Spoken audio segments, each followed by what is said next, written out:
System ہوتا ہے. ہر جگہ کے اپنے حالات ہوتے ہیں. ضروری نہیں کہ بہو کے مائکے میں جو حالات رہے ہوں وہی سسرال میں حالات رہے ہوں. اب یہاں صاحب ناشتہ لیٹ میں ملا تو ماں کو فون کر کے کرے ارے اماں کیا بتائیں ناشتہ 10 بجے مل رہا ہے. اب ماں بیچاری پریشان ہے کہ میری بیٹی صبح 7 بجے ناشتہ کرنے والی اس کو 10 بجے ناشتہ مل رہا ہے. تو بھائی زندگی قانون کے ڈنڈے سے نہیں چلتی ہے. زندگی گھڑی کی سوئی کی نوک پہ نہیں چلتی ہے. زندگی کچھ سمجھنے کچھ سمجھانے پہ چلتی ہے. زندگی مفاہمت سے چلتی ہے. زندگی بہت کچھ کمپرومائز کر کے چلتی ہے. ایک بہو کو سمجھنا پڑے گا کہ اب میں اس گھر میں آئی ہوں, بہت ساری چیزوں کو مجھے اس گھر کے حالات کے مطابق ڈھلنا پڑے گا. چھوٹی چھوٹی باتوں پر شکایتیں کریں گے, رشتے خراب ہوں گے, اور ہو رہے ہیں. آج کتنے رشتے ہیں جو برباد ہو رہے ہیں بہوؤں کی اس عادت کی وجہ سے. صاحب ہر چھوٹی چھوٹی بات جو ہے وہ جا کے بیان کر رہی ہیں. اور کہیں کہیں معاف کیجیے گا ساسوں کا بھی جو رویہ ہے وہ بڑا ظالمانہ ہے, بڑا ظالمانہ ہے, بڑا سوتیلا قسم کا ویوہار ہے. کہیں جہیز کی ڈیمانڈ ہو رہی ہے بہو سے, کہیں اگر بہو غریب گھر کی آئی ہے اور سسرال تھوڑا اونچا ہے تو بہو کو تانے دے دے کر کے نسل کا جو حال ہے.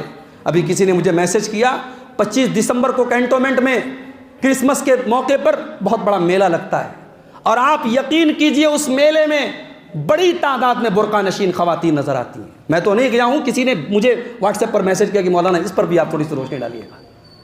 یعنی کرسمس کا تہوار ہمارے اسلامی عقیدے کے اعتبار سے کتنی خطرناک چیز ہے.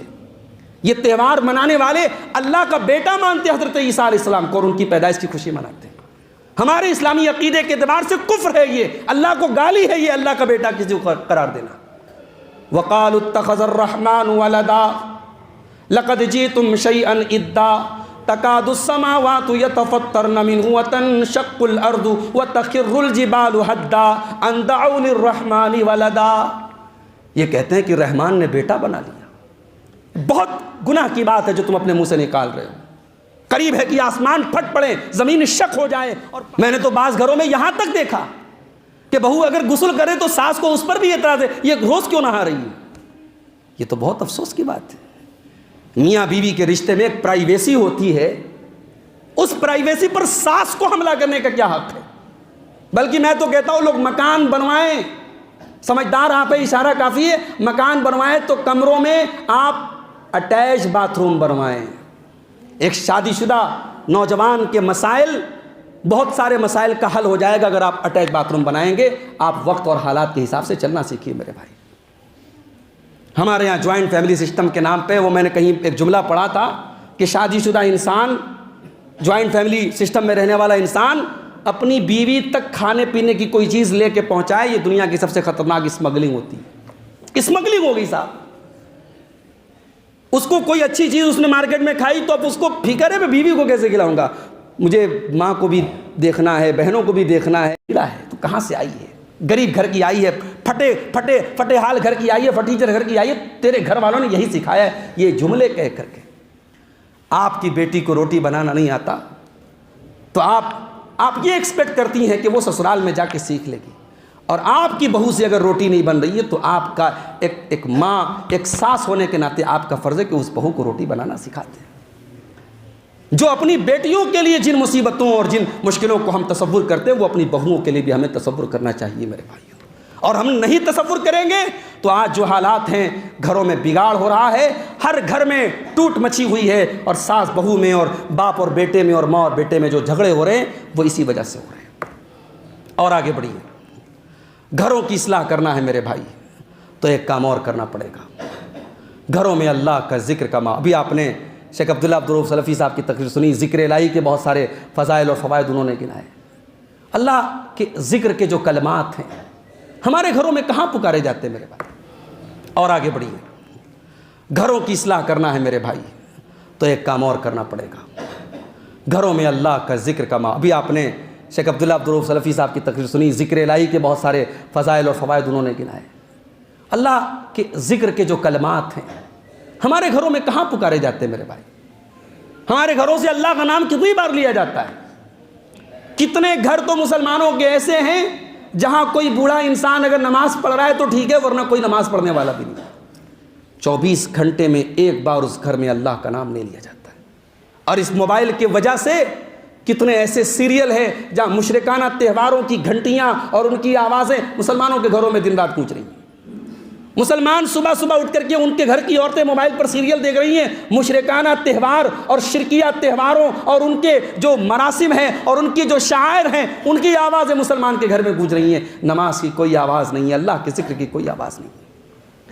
ایسا گھر مردہ ہے میرے بھائی جس گھر میں اللہ کا ذکر نہ ہو۔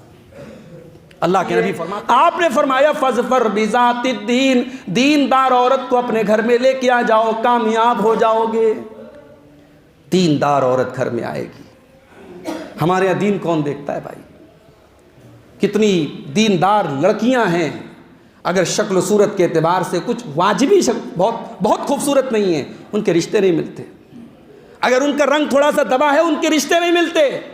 ان کی نماز برباد، ان کی دینداری کوئی کام کی نہیں، ان کی دینی تعلیم کوئی کام کی نہیں۔ رشتہ دیکھنے والا آتا ہے اور یہ کمنٹ کر کے جاتا ہے، یار رشتہ تو اچھا تھا، رنگ لڑکی کا تھوڑا سا دبا تھا۔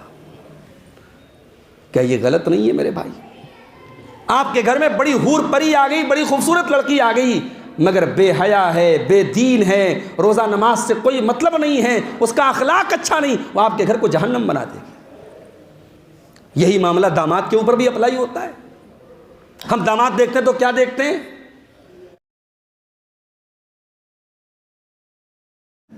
السلام علیکم ورحمۃ اللہ وبرکاتہ۔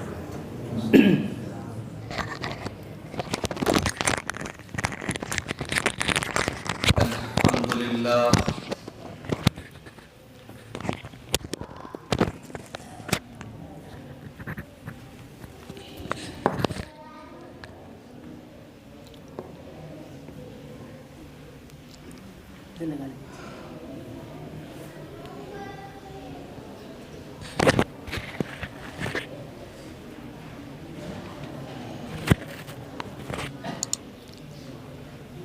نحمده ونستعينه ونستغفره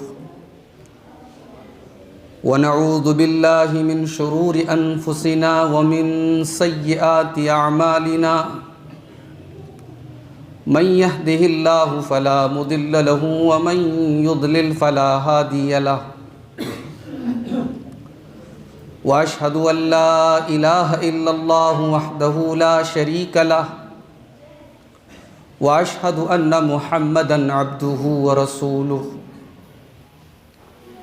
يا أيها الذين آمنوا اتقوا الله حق تقاته ولا تموتن إلا وأنتم مسلمون يا أيها الناس اتقوا ربكم الذي خلقكم من نفس واحدة وخلق منها زوجها وبث منهما رجالا كثيرا ونساء واتقوا الله الذي تساءلون به والأرحام إن الله كان عليكم رقيبا يا أيها الذين آمنوا اتقوا الله وقولوا قولا سديدا يصلح لكم أعمالكم ويغفر لكم ذنوبكم ومن يطع الله ورسوله فقد فاز فوزا عظيما أما بعد فإن خير الحديث كتاب الله وخير الهدي هدي محمد صلى الله عليه وسلم وشر الأمور محدثاتها وكل محدثة بدعة وَكُلَّ بِدْعَةٍ ضَلَالَةٍ وَكُلَّ ضَلَالَةٍ فِي النَّارِ اعوذ باللہ من الشیطان الرجیم بسم اللہ الرحمن الرحیم یا ایہا الذین آمنوا قوا انفسکم واہلیکم نارا وقودها الناس والحجارة عليها ملائكة غلاظ شداد لا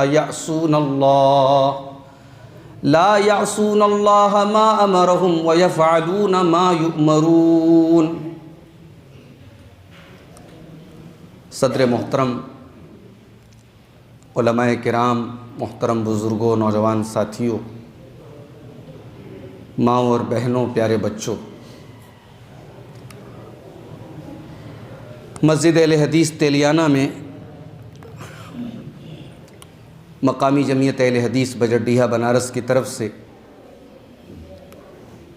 آج یہ پروگرام منعقد ہوا، بعد نماز مغرب ہی پروگرام شروع ہوا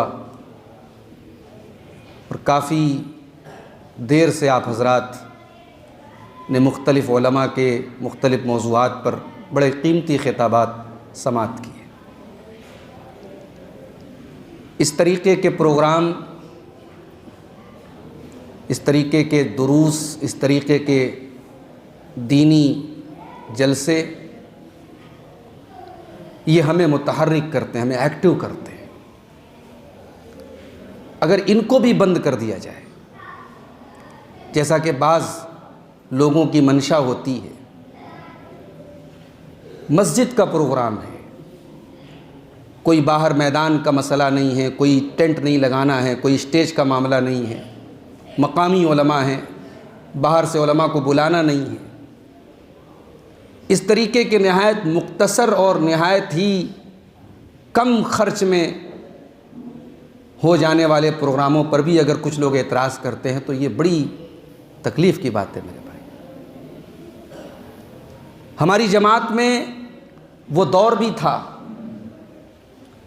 جب کہیں پروگرام ہوتا تھا لوگ بسیں بھر بھر کے جاتے تھے، سواریوں پر خرچ کر کے محنت مشقت اٹھا کر کے، اور آج بھی آپ سدھارتھ نگر وغیرہ کے دیہاتوں میں چلے جائیں، عورتیں گود میں بچوں کو لے لے کر کے 5-5 6-6 کلومیٹر دور سے آتی ہیں پروگراموں میں، اور رات بھر وہاں پروگرام چلتا ہے، اور فجر کے ٹائم اذان جب ہوتی ہے تب پروگرام ختم ہوتا ہے اور لوگ اپنے گھروں کو لوٹتے ہیں۔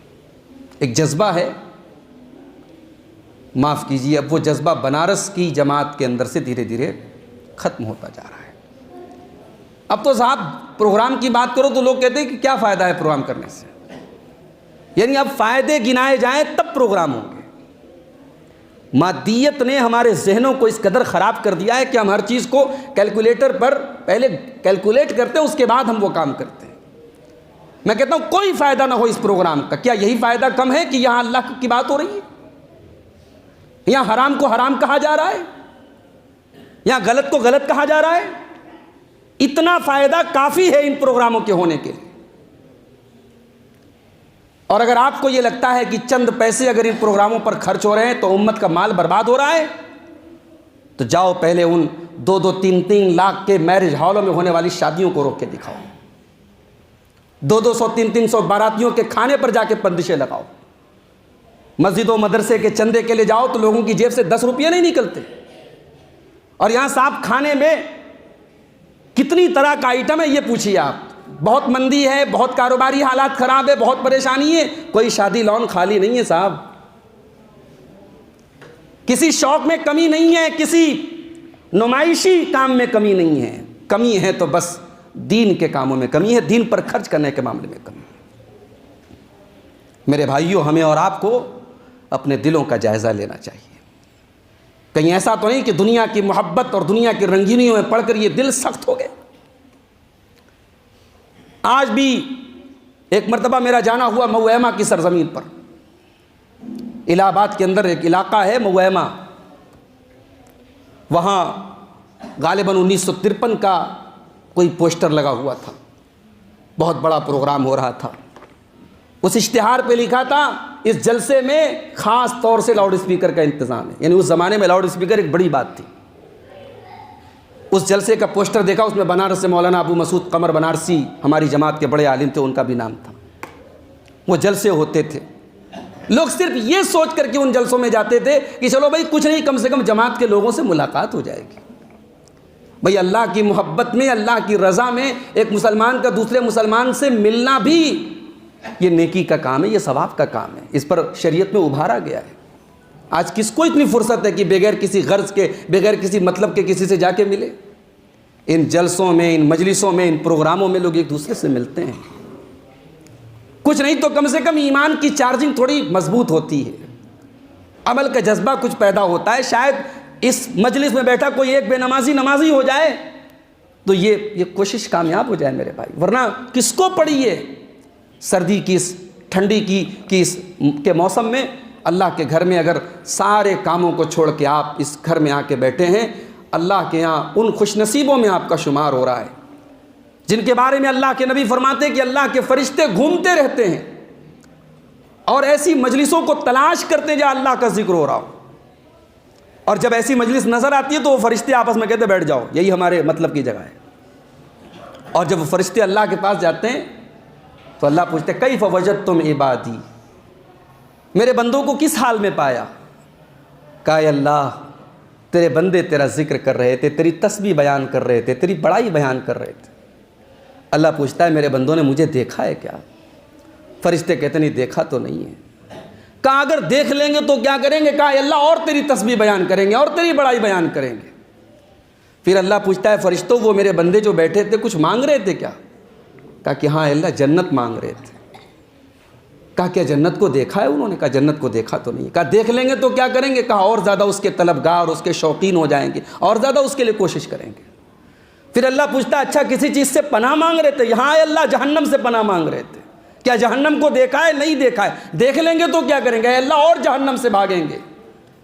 اللہ کہتا فرشتوں گواہ رہو، فرشتوں گواہ رہو، اپنے ان بندوں کو میں نے جنت دے دی جس جنت کا وہ مجھ سے سوال کر رہے تھے، اور جہنم سے پناہ دے دی جس جہنم سے وہ میری پناہ مانگ رہے تھے۔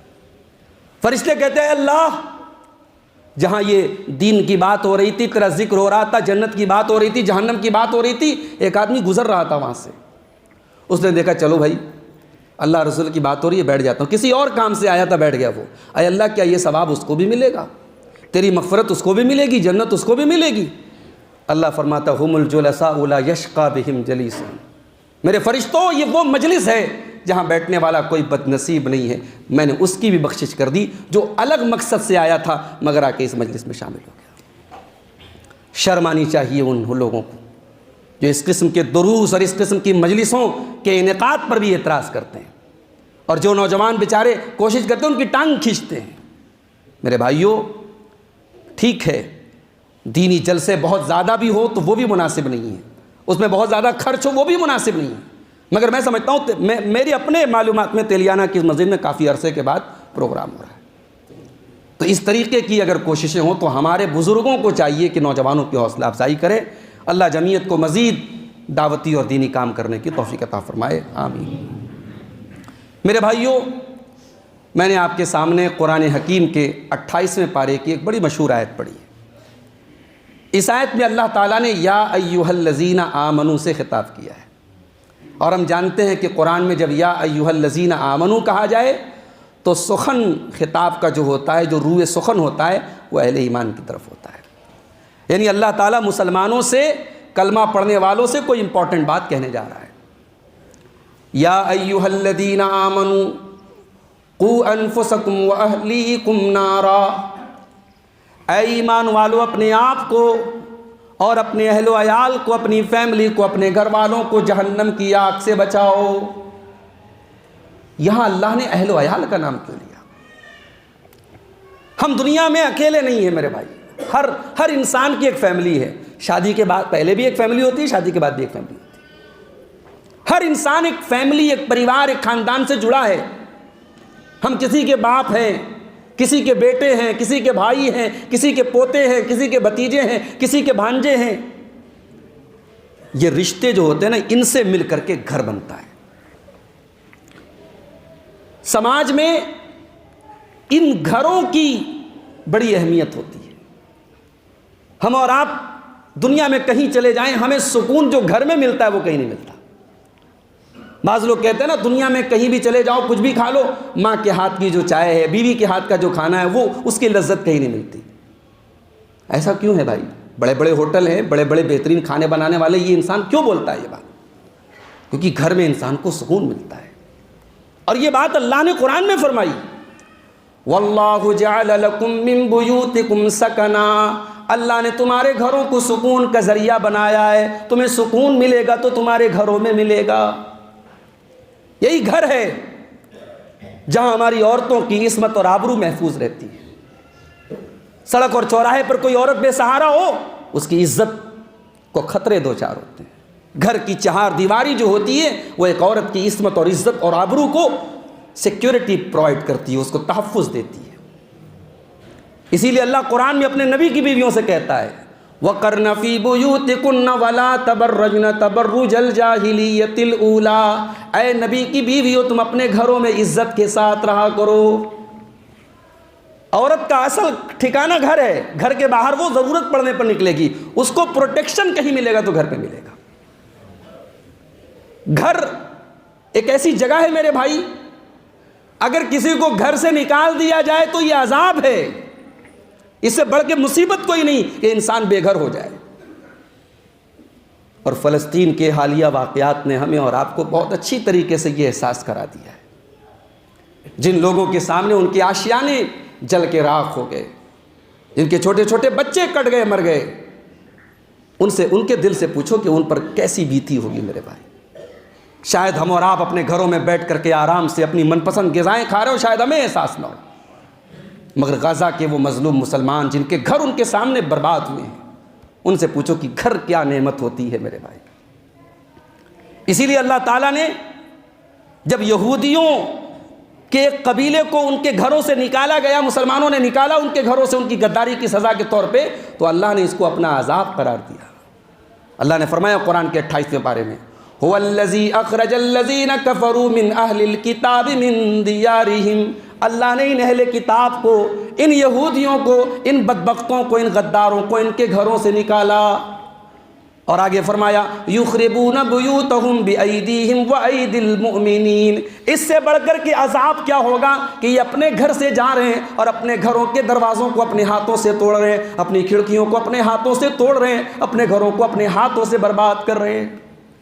تو گھر بہت بڑی نعمت ہے میرے بھائی، اور آج کی میری تقریر کا عنوان یہی ہے کہ گھر کو گھر کیسے بنایا جائے، گھر کو ٹوٹنے سے کیسے بچایا جائے۔ آج ہمارے گھروں میں ماشاءاللہ سجاوٹ کی کمی نہیں ہے، ماربل بچھے ہیں، بہترین عمارت کھڑی ہے، مضبوط عمارت کھڑی ہے، ڈیزائن کی بات کریں، فرنیشنگ کی بات کریں، ماشاءاللہ ہمارے گھروں میں پہلے کے مقابلے میں بڑی نعمتیں ہیں، لیکن گھروں میں سکون نہیں ہے۔ ساس بہو میں درار ہے، باپ بیٹے میں تکرار ہے، بھائی بھائی میں جھگڑے ہیں، مقدمے بازیاں ہیں، کوئی گھر ایسا نہیں جہاں کوئی نہ کوئی معاملہ نہ ہو۔ یہ گھروں کا سکون کہاں چلا گیا، یہ گھروں کی برکت کہاں چلی گئی، یہ گھروں سے دین کہاں چلا گیا، اس پر آج ہم بات کریں گے۔ اور گھر پر توجہ دینا ضروری بھی ہے، کیونکہ اگر ہم سماج کی اصلاح کرنا چاہتے ہیں، سماج کو سدھارنا چاہتے ہیں، تو پہلے گھر کو سدھارنا پڑے گا۔ سماج بنتا ہے گھر سے، گھر ہم اور آپ گھروں میں رہتے ہیں اور انہی گھروں سے سماج بنتا ہے۔ جب تک گھروں کی اصلاح نہیں ہوگی سماج کی اصلاح نہیں ہو سکتی۔ اور گھر کی اصلاح اس لیے بھی ضروری ہے کیونکہ ہر انسان اپنے گھر کا ذمہ دار ہے۔ اللہ کے پیارے نبی فرماتے ہیں کلکم راع وکلکم مسئول عن رعیتہ، تم میں سے ہر انسان ذمہ دار ہے اور اس کی ذمہ داری کے بارے میں کل قیامت کے دن سوال کیا جائے گا۔ فالرجل راع علی اہل بیتہ، مرد سے پوچھا جائے گا تیرے گھر والے کیا کر رہے تھے، والمرأۃ راعیۃ علی بیت زوجہا، عورت سے پوچھا جائے گا گھر کے اندر کیا ہو رہا تھا۔ عورتیں بھی ذمہ دار ہیں، مرد بھی ذمہ دار ہیں، گھروں کے ذمہ داروں سے گھروں کے بارے میں سوال ہوگا۔ اور فطروں کے اس دور میں ایک انسان کو اگر فطروں سے پناہ کہیں ملتی ہے تو اپنے گھر میں ملتی ہے۔ انسان اگر زمانے کی برائیوں سے بچنا چاہتا ہے اپنے گھر والوں کو ٹائم دے، اپنا زیادہ تر وقت گھر میں گزارے، اپنے کاروبار سے اپنی نوکری سے جب فری ہو گھر والوں کو ٹائم دے۔ اللہ کے پیارے نبی فرماتے ہیں طوبیٰ لمن ملک لسانہ ووسعہ بیتہ وبکى علی خطیئتہ، اس انسان کے لیے جنت ہے، اس کو جنت ملے گی جس کے اندر 3 چیزیں ہوں۔ نمبر 1 اپنی زبان کو کنٹرول کر لے، نمبر 2 اس کا گھر اس کے لیے کافی ہو جائے۔ ہمارے ہاں راتوں میں بیٹھنے کی عادت ہے، غلط عادت ہے یہ۔ بعض لوگوں اس کو بڑے فخر سے کہتے ہیں صاحب میں تو 1 بجے رات میں گھر جاتا ہوں، میری بیوی میرا استقبال کرتی ہے۔ یہ کوئی فخر کی بات نہیں، افسوس کی بات ہے۔ اگر آپ کی وجہ سے آپ کے بیوی بچوں کو راتوں میں جاگنا پڑے اور آپ دوستوں کے ساتھ بیٹھ کر کے گپیں لڑاتے ہوں اور رات میں 2 بجے گھر پہنچتے ہوں تو یہ کوئی فخر کی بات نہیں ہے۔ اپنی ضروریات سے فارغ ہونے کے بعد انسان اپنے گھر میں پہنچے۔ اور تیسری چیز وبکى علی خطیئتہ، انسان کو جنت چاہیے تو اپنے گناہوں پر شرمندہ ہو، اپنے گناہوں پر روئے۔ تو میرے بھائیوں گھروں کی اصلاح بہت ضروری چیز ہے، اور اسی لیے اللہ تعالیٰ جب ہمیں جہنم سے ڈراتا ہے تو یہ نہیں کہتا صرف اپنے آپ کو جہنم سے بچاؤ، قُوا أَنفُسَكُمْ وَأَهْلِيكُمْ نَارًا، اے ایمان والو اپنے آپ کو اور اپنے گھر والوں کو جہنم کی آگ سے بچاؤ، وَقُودُهَا النَّاسُ وَالْحِجَارَةُ، جہنم کی آگ کا ایندھن انسان اور پتھر ہوں گے، عَلَيْهَا مَلَائِكَةٌ غِلَاظٌ شِدَادٌ لَا يَعْصُونَ اللَّهَ، جہنم کے اوپر ایسے داروغہ ہوں گے، ایسے رکھوالی کرنے والے ہوں گے جو بڑے سخت ہوں گے اور کسی کے ساتھ وہ کوئی مروت نہیں کریں گے، جتنا اللہ ان کو حکم دے گا اتنے حکم کا وہ پالن کریں گے۔ جہنم کے اندر فرشتے ہوں گے، اس کی رکھوالی کرنے والے، اس کی نگرانی کرنے والے فرشتے ہوں گے۔ فرشتے کسی کے ساتھ کوئی رعایت، کوئی کتنا بڑا آدمی ہو جہنم میں آیا ہے تو سب کو جو جس سزا کے وہ لائق ہو وہ سزا دی جائے گی۔ اللہ ہمیں اور ہمیں اپنے پریوار کو جہنم سے بچانے کا حکم دے رہا ہے میرے بھائی۔ ہمارے نبی صلی اللہ علیہ وسلم کو اپنے پریوار کی فکر ہوتی تھی، ہمارے نبی اپنے پریوار کے بارے میں سوچا کرتے تھے کہ میری بیوی، میرے بچیاں یہ کہیں غلط راستے پہ نہ چلی جائیں، میرے گھر میں کوئی ایسا کام نہ ہو جو دین کے خلاف ہو۔ ہمارے نبی نے جو لائف اسٹائل گزاری ہے، آپ ذرا سیرت کی کتابوں کا مطالعہ کریں۔ اللہ کے نبی کے کمرے کیسے تھے؟ وہ کوئی بہترین مکانات نہیں تھے، چھوٹے چھوٹے کمرے تھے، مٹی کے کچے کمرے تھے۔ ان کمروں میں ہماری ماؤں نے زندگیاں گزاری ہیں، اس امت کی سب سے معزز خواتین نے زندگی گزاری۔ سلیمان بن عبد الملک کے دور میں جب ان کمروں کو توڑا جانے لگا تو حضرت سعید بن مسیب اس وقت زندہ تھے، انہوں نے کہا بھائی ان کمروں کو مت توڑو، ان کمروں کو رہنے دو۔ بادشاہ کا حکم تھا، خلیفہ کا حکم تھا، ان کمروں کو توڑ کے مسجد نبوی کو اور لمبا چوڑا کر دیا جائے۔ سعید بن مسیب نے کہا ان کمروں کو ان کے حال پہ چھوڑ دو، آنے والی نسلیں دیکھیں اللہ کے نبی کے کمرے کیسے تھے، اللہ کے نبی کی بیویوں کے کمرے کیسے تھے۔ یہ چھوٹے چھوٹے کمرے تھے میرے بھائی، مگر انہی کمروں میں اللہ کے نبی رہا کرتے تھے، انہی کمروں میں قرآن اترتا تھا، انہی کمروں میں جبریل آیا کرتے تھے۔ ان کمروں میں دنیاوی زیب و زینت کی کمی تھی، لیکن ان کمروں میں روحانیت تھی، ان کمروں میں برکت تھی، ان کمروں میں اللہ کا ڈر تھا۔ آج ہمارے کمروں کی بنیاد بڑی مضبوط ہے، ہمارے گھروں کی بنیاد بڑی مضبوط ہے، ہمارے گھروں کی چھتیں بڑی مضبوط ہیں، مگر وہاں تقویٰ نہیں ہے۔ گھر کی اصلاح کرنا ہے، پہلا کام یہ ہونا چاہیے ہمارے گھروں کی بنیاد تقویٰ پر ہونی چاہیے۔ اللہ نے فرمایا سورہ توبہ کے اندر، افمن اسس بنیانہ علی تقویٰ من اللہ ورضوان خیر ام من اسس بنیانہ علی شفا جرف ہار فانہار بہ فی نار جہنم واللہ لا یہدی القوم الظالمین۔ اللہ نے فرمایا دو قسم کی عمارتیں ہیں، ایک عمارت کی بنیاد تقویٰ پر ہے، اللہ کے ڈر پر ہے، اللہ کی رضا پر ہے، اور ایک عمارت کی بنیاد ایک گہری کھائی پر ہے، کھائی کے کنارے وہ عمارت کھڑی ہے اور کبھی بھی جہنم کی آگ میں گر سکتی۔ اب بتاؤ دونوں عمارتوں میں سے کون سی عمارت بہتر ہے؟ یہ پہلا سبق ہے، اپنے گھروں کو اگر بہتر بنانا چاہتے ہو اپنے گھر کی بنیاد تقویٰ پر رکھو۔ بے ایمانی پر، مکاری پر، کسی کا حق مار کے، کسی کی ناجائز زمین پر جو گھر بنایا جائے، لاکھوں کروڑوں خرچ کر کے بلڈنگ تان دی جائے، اس گھر میں کبھی برکت نہیں آ سکتی میرے بھائی، اس گھر میں کبھی دین نہیں آ سکتا۔ یہ پہلا سبق یاد رکھو، گھر کی بنیاد اللہ کے تقویٰ پر ہونی چاہیے۔ دوسری چیز، گھر کو بنانا چاہتے ہو گھر والی اچھی ہونی چاہیے۔ اچھا ہمارے یہاں عورتیں جو ہے نا اپنے جو ان کا شادی کے پہلے والا جو گھر ہوتا ہے ماں باپ کا، اس کو گھر کہتی ہیں یا مائکہ کہتی ہیں، اور شادی کے بعد والے گھر کو سسرال کہتی ہیں۔ حالانکہ ان کا اپنا گھر کون سا ہے؟ جہاں ان کی اولاد ہے، ان کا شوہر ہے، وہ ان کا اپنا گھر ہے۔ بلکہ کبھی کبھی تو شوہر تانا بھی مار دیتا ہے، ارے جا اپنے گھر جا، یعنی گویا یہ اس کا گھر نہیں ہے۔ کبھی کبھی ساسیں تانا مار دیتی ہیں، ارے ہے تو دوسرے کے گھر کی نا، وہ کیا سمجھے گی۔ غلط ہے یہ جملہ اور غلط ہے یہ سوچ۔ اسلام کا کانسیپٹ یہ ہے کہ شادی کر کے جو عورت آئی ہے وہ اس کا گھر ہے، یہ جس کو ہم سسرال کہتے ہیں۔ اور اس کی دلیل میں آپ کو قرآن سے دیتا ہوں۔ قرآن کا 22واں پارہ کھولیے، اللہ اپنے نبی کی بیویوں سے کہہ رہا ہے، وَقَرْنَ فِي بُيُوتِكُنَّ وَقَرْنَ فِي بُيُوتِكُنَّ اے نبی کی بیویوں تم اپنے گھروں کے اندر رہا کرو۔ اللہ کے نبی کی بیویاں جن کمروں میں رہا کرتی تھی ان کمروں کو اللہ نے ان کا گھر کہا۔ اچھا یہ نہیں کہا کہ تو اپنے شوہر کے گھر میں رہا کرو۔ اس کا مطلب یہ ہوا کہ گھر کی اصل مالکہ تو عورت ہے، اس لیے عورت کو گھر والی بھی کہا جاتا ہے۔ بھئی آپ کبھی غور کیجئے اس گھر میں آپ کتنا ٹائم دیتے ہیں؟ بزنس کرنے والا آدمی، نوکری کرنے والا آدمی، ادھر ادھر بزی رہنے والا آدمی اس گھر میں کتنا ٹائم دیتا ہے؟ رات میں سوتا ہے، دن میں کھانا کھانے آتا ہے، ضرورت کے لیے آتا ہے۔ اور عورت 24 گھنٹے اسی گھر میں رہتی ہے، ضرورت پڑنے پر باہر جاتی ہے۔ تو اصل تو اپنا ٹائم، بہترین ٹائم تو بیوی دے رہی ہے، عورت دے رہی ہے، اس لیے گھر والی جو ہے عورت کو کہا گیا۔ گھر کو سنوارنا ہے تو گھر میں نیک اور دیندار عورت کو ہونا بہت ضروری ہے۔ اسی لیے اللہ کے نبی فرماتے ہیں تنکح المرأة لأربعین لمالها ولحسبها ولجمالها ولدینها فاظفر بذات الدین تربت یداک۔ جب کسی عورت کا نکاح ہوتا ہے تو 4 چیزیں اس کے اندر دیکھی جاتی ہیں، مال دیکھا جاتا ہے، خوبصورتی دیکھی جاتی ہے، خاندان دیکھا جاتا ہے اور دینداری دیکھی جاتی ہے۔ آپ نے فرمایا فاظفر بذات الدین، دیندار عورت کو اپنے گھر میں لے کے آ جاؤ، کامیاب ہو جاؤ گے۔ دیندار عورت گھر میں آئے گی۔ ہمارے یہاں دین کون دیکھتا ہے بھائی؟ کتنی دیندار لڑکیاں ہیں، اگر شکل و صورت کے اعتبار سے کچھ واجبی بہت خوبصورت نہیں ہیں، ان کے رشتے نہیں ملتے۔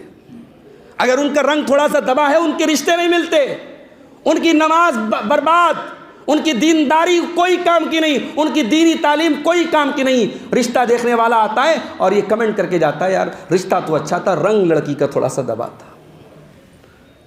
کیا یہ غلط نہیں ہے میرے بھائی؟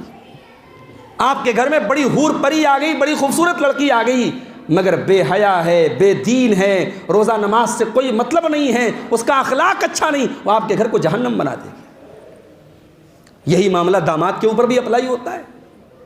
ہم داماد دیکھتے ہیں تو کیا دیکھتے ہیں؟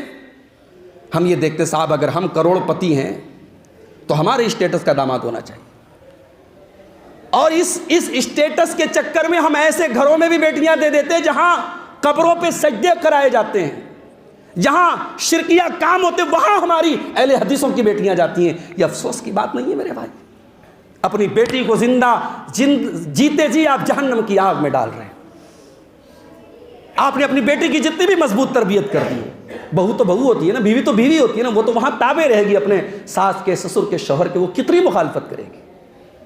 میں نے دیکھا ہے اچھے خاصے اہل حدیث گھرانوں کی بیٹیاں کچھ نہیں تو کم سے کم شرکیہ کاموں کے متعلق ان کے دلوں میں ایک سافٹ کارنر پیدا ہو جاتا ہے۔ وہ کام کریں گے نہیں لیکن کہیں گے چلو ہو تو رہا ہے، کیا حرج ہے۔ اور ایسے بھی گھروں کو میں نے دیکھا ہے جہاں اس قسم کے گھروں میں رشتہ داری ہوئی، پھر پتہ لگا کہ پورا اہل حدیث گھرانہ تھا، توحید والا گھرانہ تھا، پورا گھرانہ برباد ہو گیا۔ مثالیں موجود ہیں، آپ کے علاقے میں مثالیں موجود ہیں۔ میرے بھائیوں، دینداری کو ترجیح دو، چاہے لڑکی کا رشتہ کرنا ہو چاہے لڑکے کا رشتہ کرنا ہو۔ اور آپ نہیں دے رہے، نتیجہ یہ ہو رہا ہے ایک مہینے میں شادیاں ٹوٹ رہی ہیں، 1 سال شادیاں نہیں نپ پا رہی، شادیوں سے زیادہ طلاقیں ہونے لگی ہمارے اور آپ کے سماج میں۔ کبھی اس پر غور کیجئے کیوں ہو رہا ہے یہ؟ ہم دینداری کو ترجیح نہیں دے رہے۔ کتنے لوگوں کو دیکھا میں نے بیچارے قرآن و حدیث پہ چلنے والے ہیں، بچیوں کو اچھی تعلیم دیا ہے لیکن مالی اعتبار سے کمزور ہیں، آج بیچارے پریشان ہیں، ان کی بچیوں کے لیے رشتے نہیں مل رہے ہیں۔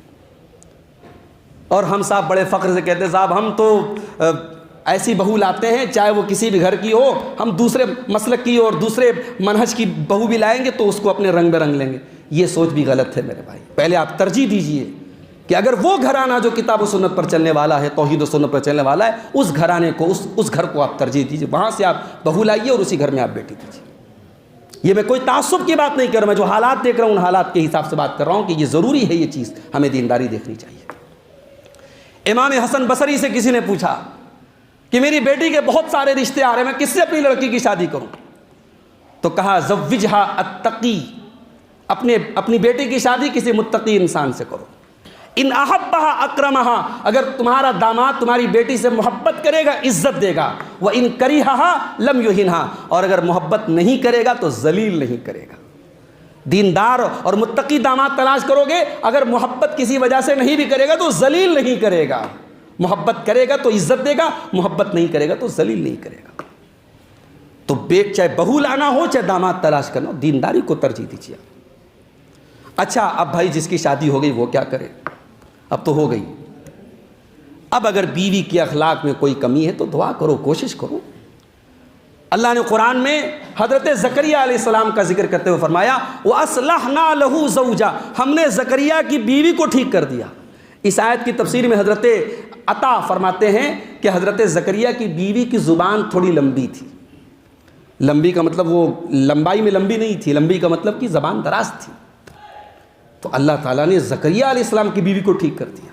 تو دعا کرو اللہ سے، بیوی کے اندر اگر اس کے اخلاق میں کوئی کمی ہے تو دعا کرو، داماد اگر گڑبڑ نکل گیا دعا کرو، اگر نبھانے لائق ہے تو نبھاؤ اور دعا کرو، دعا کے ذریعے بھی بہت سارے مسائل حل ہوتے ہیں۔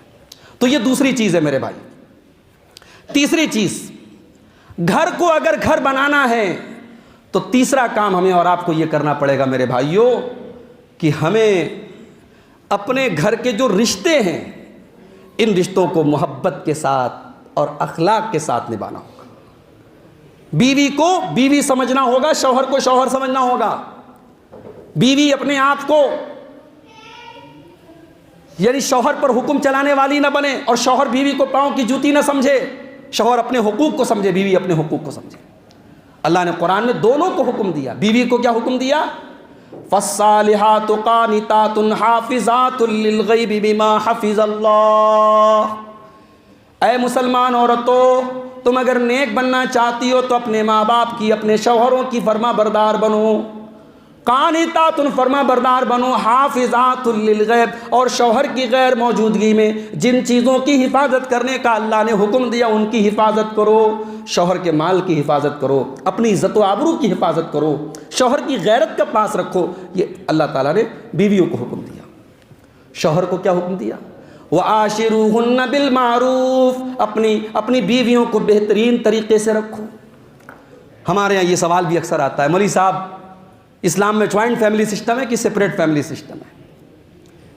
ہمارے یہاں جو جوائنٹ فیملی سسٹم ہے یہ اسلام کا سسٹم نہیں ہے۔ کیوں؟ اس میں دیور اور بھابھی میں کوئی پردہ نہیں ہے، اس میں جیٹھ اور اس کی بھیووں میں بھاوج میں کوئی پردہ نہیں ہے۔ اس میں نے ایسے گھروں کو بھی دیکھا جب 50 سال تک صاحب جوائنٹ فیملی رہی، بڑی محبت رہی، اور 50 سال بعد جب الگ ہوئے اتنی نفرت ہے، ایک دوسرے کی شکل نہیں دیکھ رہے۔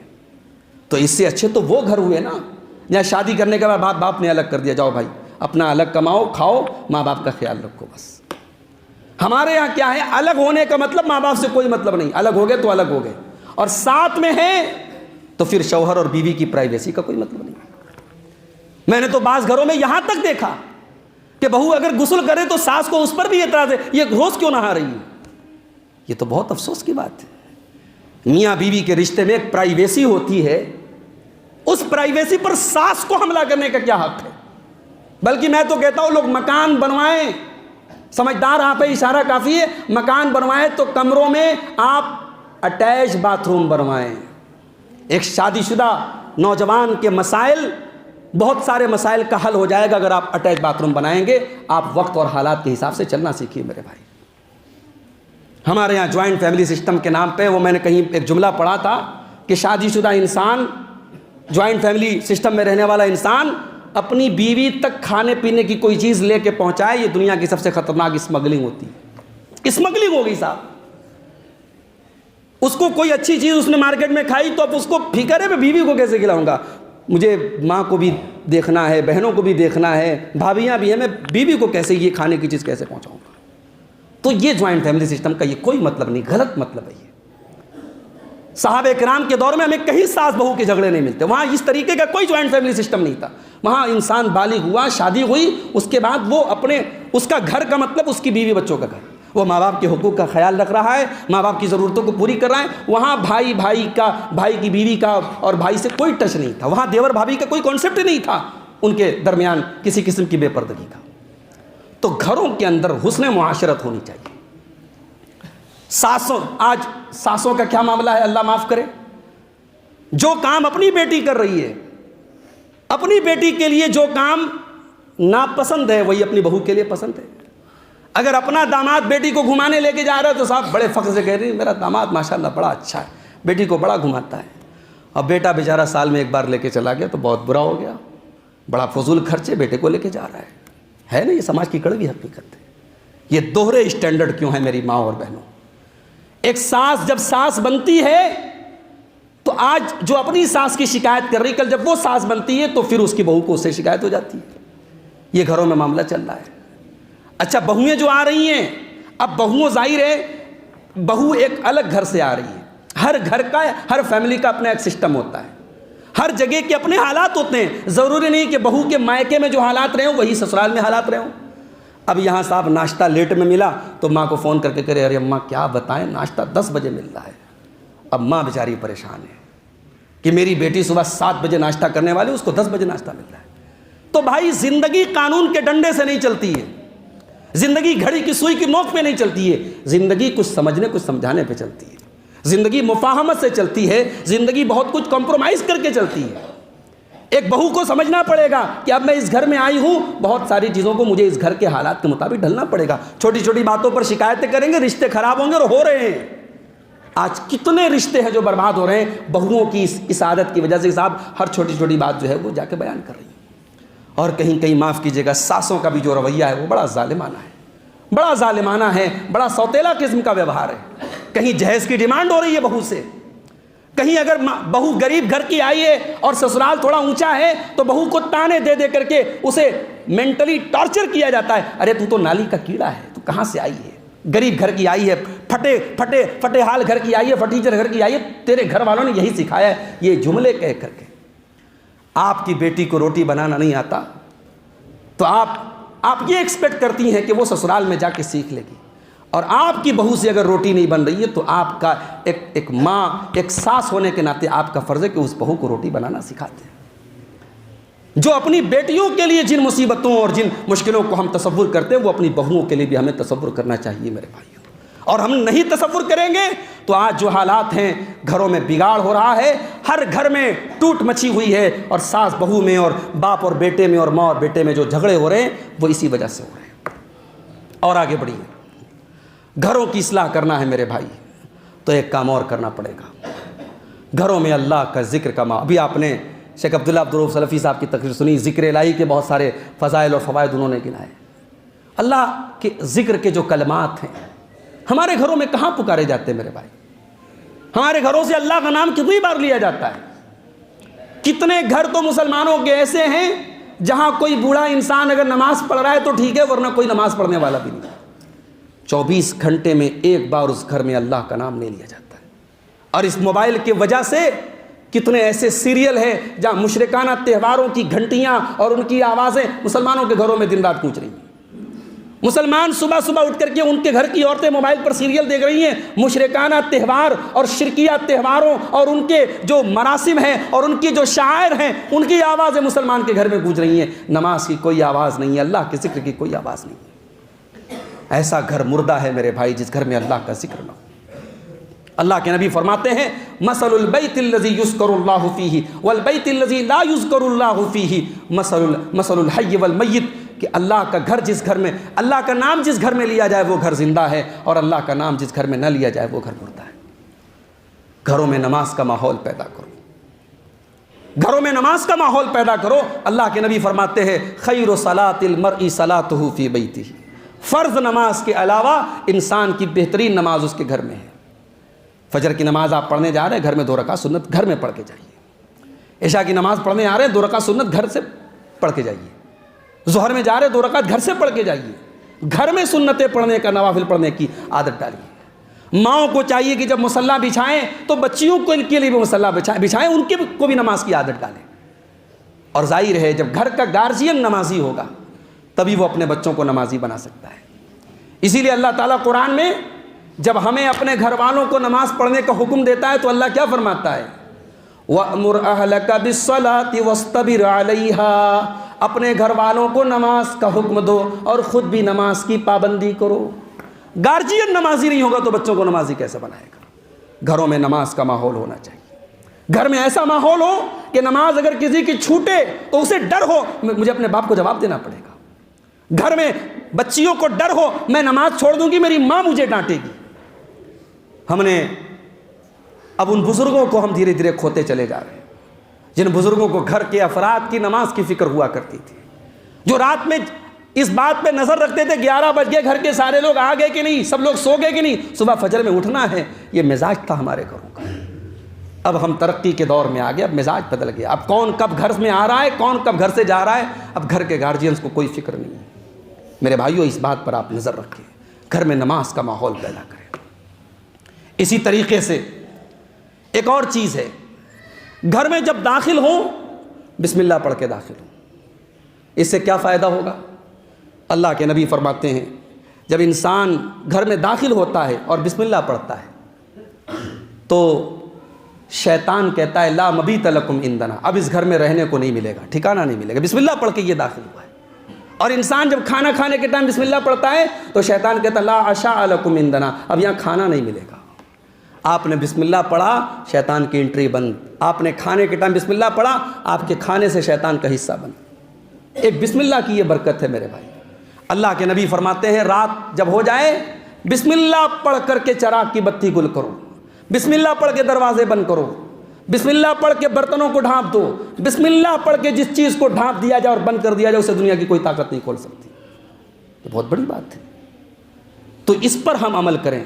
اسی طریقے سے جب گھر سے نکلیں بسم اللہ توکلت علی اللہ لا حول ولا قوت الا باللہ، یہ چھوٹا سا ذکر ہے، یہ چند کلمات ہیں، ان کو یاد کر لیں، اس کو پڑھا کریں، ان کو عادت بنا لیں جب گھر سے نکلیں۔ اللہ کے نبی صلی اللہ علیہ وسلم فرماتے ہیں کہ جب انسان یہ کلمہ پڑھتا ہے تو اللہ کا فرشتہ آواز دیتا ہے قد ہدیت و وقیت، اے اللہ کے بندے تو نے ایسی دعا پڑھ لی، اب اللہ کی ہدایت تجھے ملے گی، اب اللہ کی طرف سے پروٹیکشن تجھے ملے گا۔ اور شیطان کنارے ہو جاتا ہے اور کہتا ہے جس کو اللہ کا پروٹیکشن مل گیا، جس کو اللہ کا تحفظ مل گیا، اس کا کون بال بانکا کر سکتا ہے۔ تو یہ گھروں میں داخل ہونے کے اذکار ہیں، ان کو آپ اپنی زندگی کا معمول بنا لیں۔ اسی طریقے سے گھروں کی اصلاح کرنا ہے تو اپنے گھر والوں کی، اپنے بچوں کی دینی تعلیم کی فکر کریں۔ آج ماشاءاللہ ہم دنیاوی تعلیم کی فکر کرتے ہیں اور ہونی چاہیے۔ ہماری مائیں بڑے پراپر طریقے سے صبح 7 بجے کا اسکول ہے 6 بجے اٹھ جاتی ہیں، بچے کا ٹفن تیار کرنا ہے، بچے کو ڈریس پہنانی ہے، بڑی فکر ہوتی ہے۔ میں رات ہی میں سوچتی ہیں بچے کو ٹفن کیا دینا ہے، بہت اچھی بات ہے، لیکن بچوں کو دین سکھانے کی فکر بھی ہمارے اندر ہونی چاہیے۔ آج ہماری نوجوان نسل کا جو حال ہے، ابھی کسی نے مجھے میسج کیا 25 دسمبر کو کینٹونمنٹ میں کرسمس کے موقع پر بہت بڑا میلہ لگتا ہے، اور آپ یقین کیجئے اس میلے میں بڑی تعداد میں برقع نشین خواتین نظر آتی ہیں۔ میں تو نہیں گیا ہوں، کسی نے مجھے واٹس ایپ پر میسج کیا کہ مولانا اس پر بھی آپ تھوڑی سی روشنی ڈالیے گا۔ یعنی کرسمس کا تہوار ہمارے اسلامی عقیدے کے اعتبار سے کتنی خطرناک چیز ہے۔ یہ تہوار منانے والے اللہ کا بیٹا مانتے حضرت عیسیٰ علیہ السلام کو اور ان کی پیدائش کی خوشی مناتے ہیں۔ ہمارے اسلامی عقیدے کے اعتبار سے کفر ہے، یہ اللہ کو گالی ہے، یہ اللہ کا بیٹا کسی کو قرار دینا۔ وَقَالُوا اتَّخَذَ الرَّحْمَنُ وَلَدًا لَقَدْ جِئْتُمْ شَيْئًا إِدًّا تَكَادُ السَّمَاوَاتُ يَتَفَطَّرْنَ مِنْهُ وَتَنشَقُّ الْأَرْضُ وَتَخِرُّ الْجِبَالُ هَدًّا أَن دَعَوْا لِلرَّحْمَنِ وَلَدًا۔ یہ کہتے ہیں کہ رحمان نے بیٹا بنا لیا۔ بہت گناہ کی بات ہے جو تم اپنے منہ سے نکال رہے ہو۔ قریب ہے کہ آسمان پھٹ پڑے، زمین شق ہو جائے اور پہاڑ ڈھہ کر کے گر پڑے اس بات پر اور اس دعوے پر کہ تم کہتے ہو کہ رحمان نے بیٹا بنا لیا۔ وَمَا يَنبَغِي لِلرَّحْمَنِ أَن يَتَّخِذَ وَلَدًا، رحمان کے یہ شایان شان نہیں کہ وہ کسی کو بیٹا بنائے۔ ایک ایسا تہوار جس پر ہمارے پروردگار کو گالی دی جا رہی ہے، اس کے لیے کسی کو بیٹا قرار دیا جا رہا ہے، اس تہوار کے موقع پر ہماری مسلمان لڑکیاں اور ہمارے مسلمان گھروں کے لوگ جا کے وہاں انجوائے کریں، میلہ منائیں۔ یہ شرم کی بات ہے، ڈوب مرنے کی بات ہے۔ میرے بھائی اپنے گھر والوں کی دینی تربیت پر بھی توجہ دو۔ ابھی ایک صاحب بتا رہے تھے ہمارا بچہ اسکول میں جاتا ہے، صبح صبح اسے ایک شرکیہ کلمات اسے پڑھنے پر مجبور کیا جاتا ہے۔ مسجدوں میں مکتب آپ چلا نہیں رہے ہیں، آپ اپنے بچوں کو دین کی تعلیم دلانے کا کوئی انتظام کر نہیں رہے ہیں۔ آپ کا بچہ دعائیں جانتا نہیں، اللہ کے بارے میں کچھ جانتا نہیں، نماز کا طریقہ جانتا نہیں، کہاں سے اسے دین کی غذا ملے گی؟ وہ دنیا تو سیکھے گا، دنیا کے اصول تو سیکھے گا، بڑا ہو کے آپ کا کاروبار بھی سنبھال لے گا، مگر دین کی سمجھ اس کے اندر نہیں رہے گی۔ اور ایسے ہی لوگوں کے بارے میں اللہ نے قرآن میں فرمایا یعلمون ظاہرا من الحیات الدنیا وہم عن الآخرۃ ہم غافلون، دنیا کی تو بڑی نالج ہے ان کے پاس مگر دین کے معاملے میں بڑے غافل ہیں۔ اللہ کے واسطے اپنی نوجوان نسل کو بچا لو میرے بھائی۔ ہماری بچیوں کا اور برا حال ہے، آپ یقین کریں کالجوں اور یونیورسٹیوں میں جہاں ہماری بچیاں، ہم تو بڑے بڑے خوش ہو کر کے بھیج رہے صاحب، ہم تو لڑکیوں کے کالج میں بھیج رہے ہیں. آپ یہ سوچ کے مطمئن نہ ہو جائیں کہ آپ کی بیٹی لڑکیوں کے کالج میں پڑھتی ہے. وہ جن لڑکیوں کے ساتھ پڑھتی ہے ظاہر ہے ان کے دین اور اخلاق اور ایمان کا کوئی عطا پتہ نہیں ہے. آپ کی بیٹی کی اگر تربیت مضبوط نہیں ہے اور آپ کی بیٹی کو اگر آپ نے دین کی تعلیم نہیں دی ہے، وہ اسی ماحول میں جائے گی، انہی کے رنگ میں رنگ جائے گی. اسے نماز بوجھ لگے گی، اسے قرآن کی تلاوت بری لگے گی، اسے پردہ برا لگے گا، اسے دین سے دور کرنے والی چیزیں اچھی لگیں گی. اور آج ہم وہ حالات دیکھ رہے ہیں میرے بھائی. تو اپنے گھر والوں کو دین کی تعلیم دو. یہ جو آیت میں نے پڑھی تھی خطبہ مسنونہ کے بعد کہ اپنے آپ کو اور اپنے گھر والوں کو جہنم کی آگ سے بچاؤ، اس آیت کی تفسیر میں حضرت علی فرماتے ہیں علموہم وادبوہم، اپنے گھر والوں کو جہنم کی آگ سے بچانا ہے، ان کو دین کی تعلیم دو، ان کو ادب سکھاؤ. اسی طریقے سے گھر کی اصلاح کرنا ہے تو 4 چیزوں کو گھر سے نکال دو. پہلی چیز، تمائم گھر میں نہیں ہونے چاہیے. تمائم مطلب تعویذ. ایک تعویذ وہ ہوتا ہے جو گلے میں لٹک رہا ہے، اور ایک تعویذ وہ ہے جو دیوار پہ لٹک رہا ہے. اب یہاں ایک مسئلہ بھی بتا دوں میں آپ کو. آیت الکرسی آپ نے گھر میں سجایا ہے، کیوں سجایا ہے؟ اگر یہ مقصد ہے کہ آیت الکرسی گھر میں لگی ہے ہمارے، اس کو ہم جب دیکھیں تو ہمیں یاد رہے اور ہمیں بار بار ہم اس کے پر نظر پڑے گی تو ہم کو یاد ہوگا، تب تو یہ اچھی چیز ہے، تو یہ بہتر ہے، جائز ہے، کوئی حرج کی بات نہیں. اور اگر آپ کا مقصد یہ ہے کہ صاحب آیت الکرسی ہمارے گھر میں لگی ہے، توغرا لگا ہے، اب ہمارے گھر میں جن شیطان کا اور کسی قسم کی بری نظر کا سایہ نہیں پڑے گا، تو یہ غلط عقیدہ ہے. آیت الکرسی پڑھنے سے شیطان بھاگتا ہے، گھر میں لٹکانے سے شیطان نہیں بھاگتا ہے. جس طریقے سے قرآن کی آیتوں کو پڑھنے میں شفا ہے، قرآن کو لٹکانے میں شفا نہیں ہے. گھروں میں قرآن کی آیتوں کو لٹکانا اس مقصد کے لیے کہ صاحب اس سے جن اور شیاطین سے حفاظت ہوگی، یہ بالکل مناسب نہیں ہے.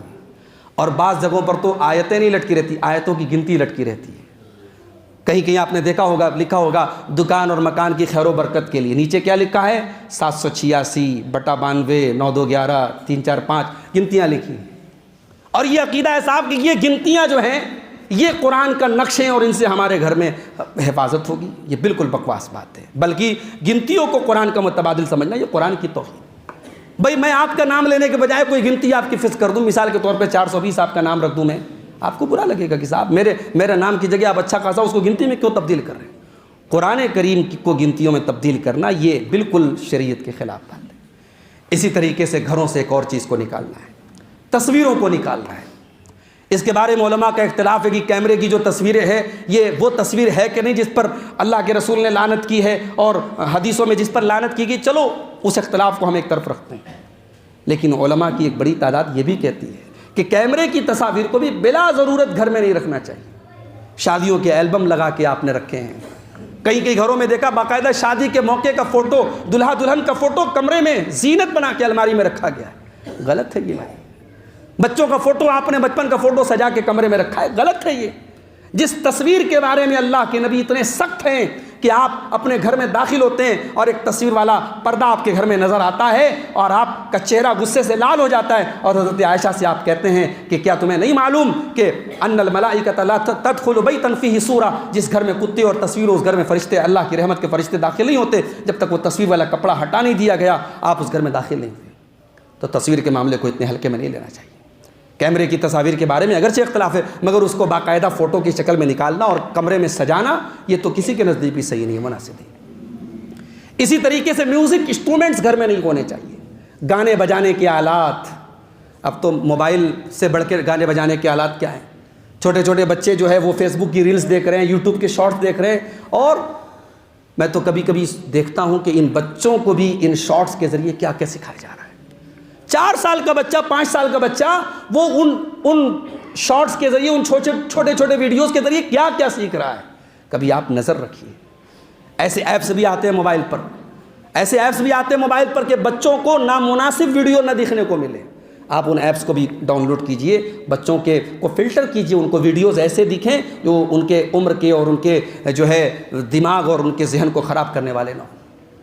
تو گانا بجانا قیامت کی نشانی اللہ کے نبی نے بتائی. قیامت کی نشانی ہوگی ان تظہر القینات، مسلمانوں کے گھروں میں ناچنے گانے والیاں آئیں گی اور ناچیں گی گائیں گی. تو میوزک انسٹرومنٹس مسلمان کے گھر میں نہیں ہونے چاہیے. اور چوتھی چیز جو آپ کو اپنے گھر سے نکالنی ہے، محرم اور غیر محرم کے سلسلے میں لاپرواہی. صاحب محلے کا کوئی لڑکا اگر ہمارے گھر میں آئے تو ہم اپنی بیٹی اور اپنی بہن کو اس کے سامنے آنے نہیں دیتے، پردہ کراتے ہیں، بہت اچھی بات ہے۔ خالہ کا لڑکا آیا، ماموں کا لڑکا آیا، چاچا کا لڑکا آیا، ارے یہ تو گھر کا لڑکا ہے۔ آپ کی بھائی کے دوست لوگ آئے، بہن لا کے چائے پروس رہی ہے، بسکٹ پروس رہی ہے، بے غیرتی ہے یہ، دیوسیت ہے یہ۔ اپنے محلے کے لڑکوں سے جس طریقے سے اپنی بہن بیٹیوں کو پردہ کراتے ہیں، اپنے رشتہ دار کی ان لڑکوں سے جو آپ کی بیٹی کے لیے غیر محرم ہیں، ان سے بھی اپنی بچیوں کا پردہ کرائیے میرے بھائی۔ یہ اسلام کی تعلیم ہے۔ اللہ کے پیارے نبی صلی اللہ علیہ وسلم فرماتے ہیں 3 لوگ ایسے ہیں قیامت کے دن اللہ تعالیٰ نہ ان کی طرف دیکھے گا، نہ ان سے بات کرے گا، نہ ان کو پاک اور صاف کرے گا۔ نمبر 1 العاق لوالدیہ، اپنے ماں باپ کو ستانے والا۔ نمبر 2 والمرأة المترجلہ، مردوں کی نقل کرنے والی عورت۔ اور نمبر 3 الدیوس، وہ بے غیرت آدمی، الذی یقر فی اہلہ الخبث، جو اپنے گھر میں بے غیرتی اور بے حیائی کو برداشت کرتا ہو۔ تو اپنے گھروں سے اس چیز کو، محرم اور غیر محرم کا اگر فرق نہیں ہے تو اس بری عادت کو نکال دیجیے۔ آپ کے گھر میں اس بات کا لحاظ ہونا چاہیے۔ اور 2 چیزیں اور بیان کر کے بات ختم کر رہا ہوں۔ گھروں کی اصلاح کرنے کے لیے ایک اور چیز ہے کہ گھر میں نیک اور صالح لوگوں کو دعوت دی جائے۔ اپنے گھروں میں ایسے لوگوں کو بلایا جائے جن سے ہمارے بچے دین سیکھیں، اطوار سیکھیں، اچھی چیزیں سیکھیں۔ حضرت نوح علیہ السلام اللہ سے دعا کرتے ہیں رب اغفر لی ولوالدی ولمن دخل بیتی مؤمنا وللمؤمنین والمؤمنات، اے میرے پروردگار مجھے بخش دے، میرے ماں باپ کو بخش دے، اور جو میرے گھر میں ایمان کی حالت میں داخل ہو اس کو بخش دے۔ آپ کے گھروں میں ایمان والے داخل ہوں، دیندار داخل ہوں، اچھے اخلاق والے داخل ہوں، آپ کے دسترخوان پہ متقی لوگ کھانا کھائیں، نیک لوگ کھانا کھائیں۔ اس بات کی کوشش کریں آپ، اچھے لوگوں کو جن سے آپ کے گھر میں کے ماحول میں اچھی چیزیں لوگ ایبزارو کریں اور سیکھیں، ایسے لوگوں کو دعوت دیں۔ اور آخری چیز یہ ہے میرے بھائیوں کہ دعائیں کیا کریں۔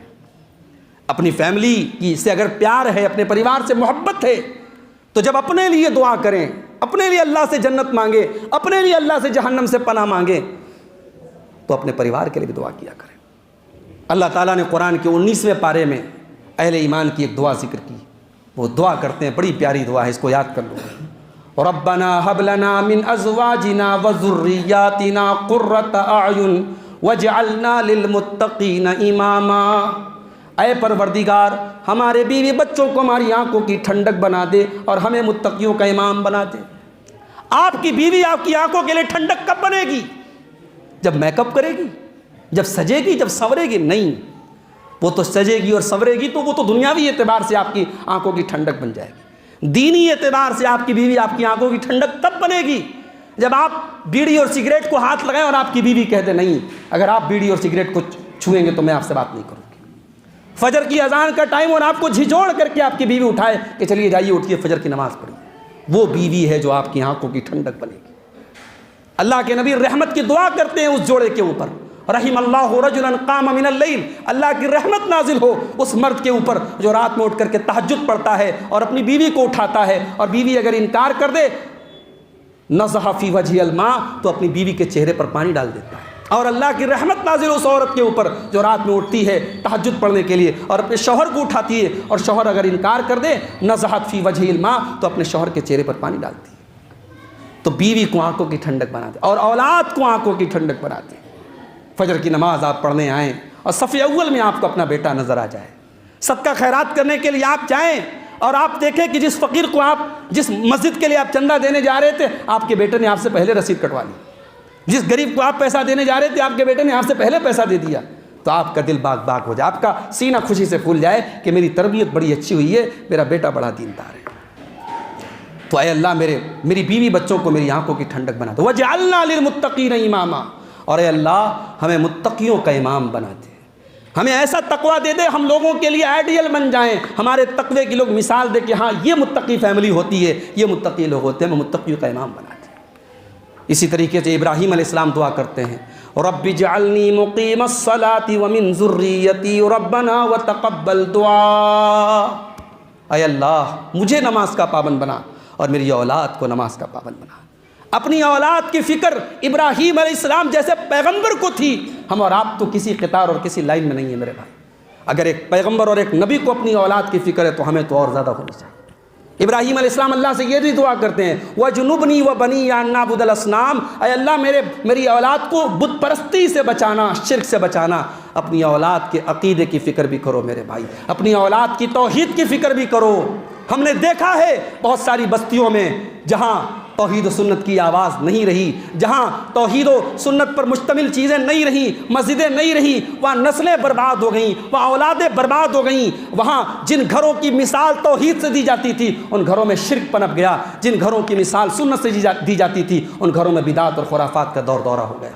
اپنی اولاد کی فکر کرو۔ اگر آج آپ صحیح راستے پر ہیں تو آپ کو اس بات کی چنتا بھی ہونی چاہیے کہ ہماری اولاد بھی صحیح راستے پر رہے۔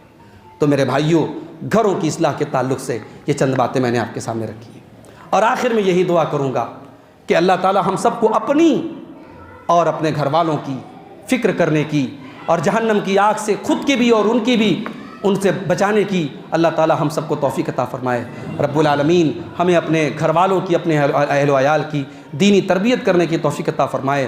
رب العالمین ہمارے کاروبار میں، ہمارے رزق میں برکت عطا فرمائے، ہم سب کو رزق حلال کی توفیق عطا فرمائے۔ ہم میں سے جو بیمار ہیں اللہ ان کو شفائے کامل عاجل عطا فرمائے، جو روزی روٹی سے پریشان ہیں اللہ ان کے کاروبار میں برکت نصیب فرمائے۔ اللہ اس مجلس میں ہم سب کے جمع ہونے کو، سننے سنانے کو قبول فرمائے، کہنے سننے سے زیادہ عمل کرنے کی توفیق عطا فرمائے۔ ربنا تقبل منا انك انت السميع العليم وتب علينا انك انت التواب الرحيم، وصلى الله تعالى على نبينا محمد وعلى آله وصحبه اجمعين، والسلام عليكم ورحمة الله وبركاته۔